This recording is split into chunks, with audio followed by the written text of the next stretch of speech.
সবাইকে টাটা বলে দাও বুঝছো, প্রিয় সবাইকে টাটা বলে দাও, টাটা বলো, টাটা টাটা গাইস, আবার পরের ভিডিওতে দেখা হবে গাইস, টাটা গাইস।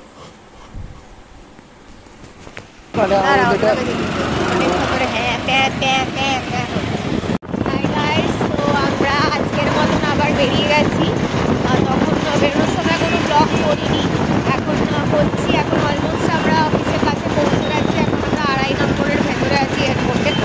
তো এখন চলো যাওয়া যাক, গিয়ে বাকি ব্লগটাকে কন্টিনিউ করছি। Very good evening. তো অনেকদিন পর ব্লগে এলাম, যেহেতু কারণটা ওই বলবে কি কারণ। শরীর খারাপ ছিল, আমি এর আগে তোমাদেরকে ব্লগে জানিয়েছি অলরেডি। তো ও এখন আজকে যেই একটু মোটামুটি 50% ফিট হয়েছে অমনি চলে এসছে অফিসে, কারণ আমাকে একা অফিসে ছাড়তে ইনসিকিউর ফিল করি না, সেটা না, সেটা কোনো বড় ব্যাপার না। রিকোয়ারমেন্ট আছে, কদিন আর ছুটিতে থাকা যাবে, সেই জন্য চলে আসতে হলো। ওই জন্য এখন বসে একটা নতুন জায়গায় চা খাচ্ছি। এটা হচ্ছে তোমার চিনারপাড় চৌমাথা, বেসিক্যালি সিমলা বিরিয়ানিতে। সিমলা বিরিয়ানিতে এসে কিছু মানে ফুড নিতে, খাবার কিছু কিনতে এসেছি। ও কিছু খেয়ে আসেনি, তো ওর জন্য কিছু খাবার নিয়ে নিলাম। অফিসে একটুখানি খাবার আনতে খাবারটা নিয়ে আপাতত যখন বসে আছি, রসা খাচ্ছি। রসা খেতে খেতে গল্প করছি। পাক্কা একদিন পর, পাক্কা 24 ঘন্টা পর ওকে দেখছি। মনটা খুশ, দিলটা খুশ। আর পাচ্ছিলাম না, অ্যাকচুয়ালি বাড়িতে বসার অভ্যেস নেই, তো বাড়িতে বসতে ইচ্ছা করে না। এইটুখানি আপাতত এইটুখানি করলাম এখনের মতো। বাকিটা অফিসে। হাই গাইস, তো কালকে আমরা যে বাড়ি থেকে বেরিয়ে ব্লগটা করলাম, সেটার তারপরে আর কোনো ব্লগ করিনি। বন্ধুরা ছিল, সবাই মিলে একটা খাওয়া দিচ্ছিল, অনেক গল্প গুলো করছিল, তাই জন্য আর তখন ব্লগটা করা হয়নি। তারপরে আজকে অফিস থেকে বেরিয়ে করিনি। এখন আমরা অফিস থেকে বেরিয়ে অলরেডি এয়ারপোর্ট দিয়ে হয়ে বেলঘড়িয়া এক্সপ্রেসওয়ে হয়ে বেলঘড়িয়া ক্রস করে এখন আমরা যাচ্ছি সোদপুরের দিকে, কারণ আমরা আজকে ডিসাইড করেছি যে আমরা সবসময় ওই দিকে যাই, আজকে আমরা এই দিকে যাবো, গিয়ে এখানে কিছু খাওয়া দাওয়া করবো। তো এখন চলো যাও, এখন আপাতত আমরা আছি বেলঘড়িয়া।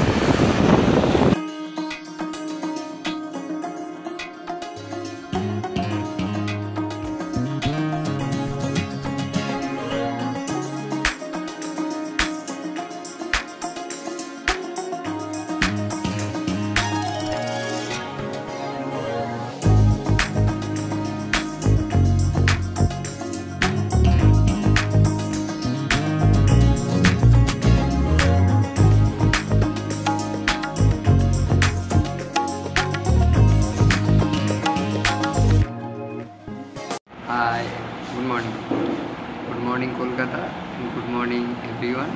আবার চলে এলাম অনেকক্ষণ পর ব্লগে, মানে প্রায় অনেকক্ষণ পরই ব্লগে এলাম। তো এখন আমরা আছি কোথায়, এটা সাই জলপান জাংশন নামলাম। তো আজকে আমাদের ডেস্টিনেশন এখানে এসে এখনও অবধি গন্তব্য শেষ হয়েছে। এখানে এখন আমরা কিছু খাবো। সোদপুরে অনেক খাবার খুঁজেছি, সোদপুরে অনেক খাবার খুঁজেছেন, কিছুই খেয়ে ওঠে না। সেক্ষেত্রে আমরা এখন এলাম ডালডলে। যেটা খাওয়া দাওয়া করবো, কী অর্ডার দিচ্ছি আমরা? ইডলি আর মশলা দোসা।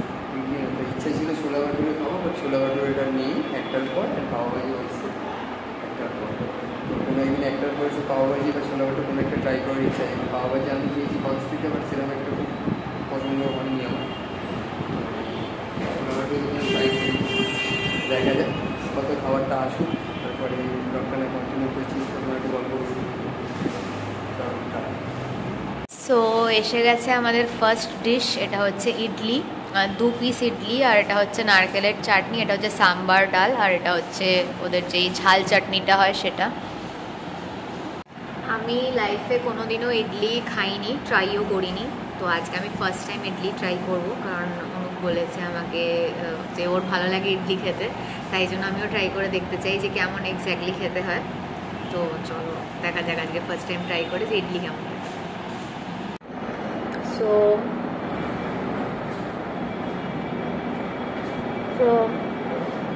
first time বেসিক্যালি যে মেন ডিশটা সেটা সেরকমভাবে টেস্ট নেই, টেস্টলেস একটা ডিশ, পাঞ্চা পাঞ্চা খেতে, বাট বাকি যেই জিনিসগুলো দিয়েছে সেগুলো দিয়ে ভালোই লাগছে খেতে। আর একটা খুব টক টক একটা টাইপের ব্যাপার আছে, যদি শুধু ইডলিটা খাই উইদাউট এনিথিং শুধু একটা টক টক একটা ব্যাপার আছে, তো নট ব্যাড, ভালোই লাগছে। সো এখানে আমাদের মশালা ধোসাও এসে গেছে। এখন ইডলিটা শেষ করে আমরা মশালা ধোসাটা কন্টিনিউ করব খাওয়া। আর তোর কেমন লাগছে বল খেতে? অনেকদিন পরে একটা পাচ্ছি, যেহেতু একটা সময় তামিলনাড়ুতে কাটিয়েছি আমাকে না ক্যামেরায় সাউথ ইন্ডিয়ায় কাটানোর ফলাফল সেখানে অনেক ইডলি প্রচণ্ড ভালোবাসতাম ইডলি। তো অনেকদিন পরে এখন আবার ইডলি খেলাম, যেহেতু ভাবে কোনো একটা ফিফ চলে ইডলি খাবো, তো ওখানে এসে মোটামুটি খারাপ না ইডলি খেতে, ভালো ভালো একটা কতগত ব্যাপার অনেকদিন পর নস্টালজিয়া। সঙ্গে আবার চলে এসে দুশো, যেটা বাবার খুব প্রিয়। বাট বাবার প্রিয় হচ্ছে অন্য একটা জায়গা, সেখানেরও ভিডিও রয়েছে, আজকে এখানে দুশোটা টেস্ট করে দেখা যাচ্ছে। হাই গাইস, তো আমরা শাহি জলপান জাংশন, তো নামছি জাংশন, হ্যাঁ শাহি জলপান জাংশনে খেয়ে বেরিয়ে এসেছি। ধোসাটাও খেয়েছি, মোটামুটি ছিল, মানে ডাল্লাপে যে আমার ফেভারিট ধোসাটা সেটার মতন অত ভালো ছিল না, অ্যাভারেজ, মানে ঠিক আছে খাওয়ার মতন, এমন নয় যে খাওয়া যাবে না, ভালোই খেতে মোটামুটি। তো তোর কেমন লাগলো? আমার তো ভালোই লেগেছে, খারাপ লাগেনি। ওই জায়গায় অ্যাকচুয়ালি বলতে যে দুশোর ব্যাপারটা একদমই অ্যাভারেজ দেওয়া যেতে পারে, বাট বেস্ট হচ্ছে যেখানে বাবা এর ফেভারিট জায়গা ডাল্লবে, তো ওই জায়গাটাতে ওই ফার্স্ট টাইম ওখানে টেস্ট করায়, তো ভালো। ইডলিটা মোটামুটি খারাপ লাগেনি, বাট ঠিকঠাক অ্যাভারেজ। সো এখন আমরা বেরিয়ে চলে এসেছি ডাল্লাপের ভেতরের যে খালটা আছে সেটার পাশ দিয়ে আমরা ঢুকেছি বেলঘরিয়া যাওয়ার জন্য। সো চলো যাওয়া যাক। এই রাস্তাটায় আমাদের অনেক রকমের মেমোরিজ আছে, একদিন পারলে সুযোগ পেলে সময় পেলে শেয়ার করবো।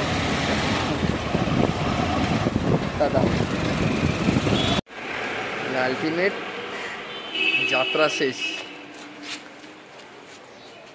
বাবার বাড়ির সামনে চলে এসেছি। এখন বাজে হচ্ছে 8:42। কখন বেরিয়েছিলাম অফিস? 5:30। 5:30 বেরিয়েছি, 8:42 চলে এসেছি। ওকে ড্রপ করে আবার একটু রেস্ট নিয়ে নিই, আমিও বাড়ি গিয়ে আমার প্রতিদিনের কাজকর্মটা করে নিই। সুযোগ পেলে ব্লগ করবো, ও সুযোগ পেলে করবে, আর টাইম সাজেস্ট করবো রেস্ট নিতে। আমরা রেস্ট নেওয়াটা খুব দরকার, সারা রাত খাটাখাটি। যাই হোক, হাই গাইস, বুঝতে পারছি যে আজকের ভিডিওটা একটু ছোট হয়ে গেছে, যেহেতু এটা একটা ডেলি ভ্লগ, তো সেদিন আমরা খুব কম শ্যুট করেছিলাম মেবি, তাই জন্য ভিডিওটা ছোট হয়ে গেছিলো। প্লাস আর কোনো এক্সট্রা ক্লিপও ছিল না এই ভিডিওটার সাথে অ্যাড করার মতন, অন্য কোনো দিনের কোনো ছোট ক্লিপও ছিল না এই ভিডিওটার সাথে অ্যাড করার মতন, তাই জন্য এই ছোট ভ্লগটাই ভাবলাম আপলোড করে দিই।